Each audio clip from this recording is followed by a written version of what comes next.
Bonjour à tous, ici Stéphane, forex-trader.fr. Nous sommes le 22 octobre 2015. On va parler aujourd'hui de GJ. Avant d'en parler, je vous rappelle que les investissements sur le forex sont des investissements risqués. N'investissez que de l'argent que vous pouvez vous permettre de perdre. Ce que je vais dire maintenant reflète mes vues sur le marché. Ce n'est pas un conseil pour y investir. En particulier, je décline toute responsabilité en cas de perte financière liée à l'utilisation du contenu de la présente vidéo. GJ sur le graphe mensuel, on est en train de retester un niveau 50 qui est à peu près vers 185.4, donc un niveau 50 de FIB, retracement de ce grand mouvement baissier qu'on voyait là. Et on va aller directement sur le graphe qui m'intéresse, qui est le graphe jour.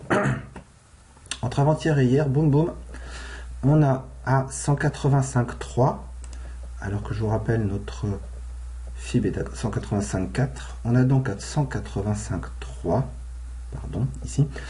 Ici, ces deux petits chandeliers avec deux mèches vers le haut qui rejettent donc ce niveau de 185, où on voit déjà ici, là, que c'est effectivement un niveau qui avait déjà joué le rôle ici de support.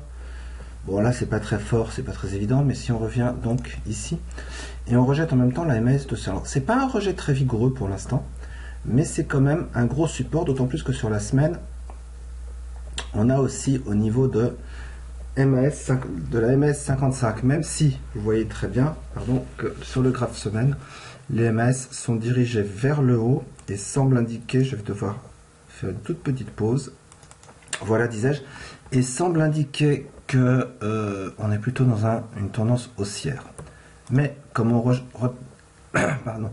comme on reteste un niveau 50 en résistance de FIB mensuel, on peut dire que c'est moins important. On va passer en H4. Sur H4, on voit qu'on a cassé ici. Ce matin, on a eu le Nikkei 225, je crois, qui a cassé à nouveau plus bas. Ça a automatiquement renforcé un peu le yen et donc ça a fait plonger toutes les paires qui se terminent en GPY, GBP, GPY aussi. On a donc réussi à casser vers 185. On est cette fois-ci sur H4, la MAS 20. Et on a cassé cette ligne de tendance. Donc là, la paire est en train doucement de remonter. On vient d'ouvrir l'Europe. Elle est en train de remonter pour aller retester tout ça dans cette zone-là. Personnellement, on a une news, c'est les ventes au détail, les retail sales sur la livre anglaise à 10h30. Je vais donc attendre 11h pour essayer de vendre, d'accord, quelque part entre 185, c'est-à-dire à peu près ici, je pense. Disons entre 184,8 et 185,3, 185,5. Vers où? Alors, on passe sur H4. On pourrait prendre éventuellement ce FIB. On va enlever celui-là. On va enlever celui-là. Et sur H4, on va prendre un FIB ici. Si on doit avoir un retracement, ici, il me dit qu'a priori aujourd'hui c'est pour 183,6. Je pense que j'aimerais bien le voir descendre jusqu'à 182,6. Ici, là, le 786 qui est un grand classique. Mais si je regarde sur la semaine, je vois même que on pourrait redescendre. Si on casse bien cette MAS 55, je vois pas grand chose pour nous retenir au-dessus de 180. Donc voilà. Plan de training.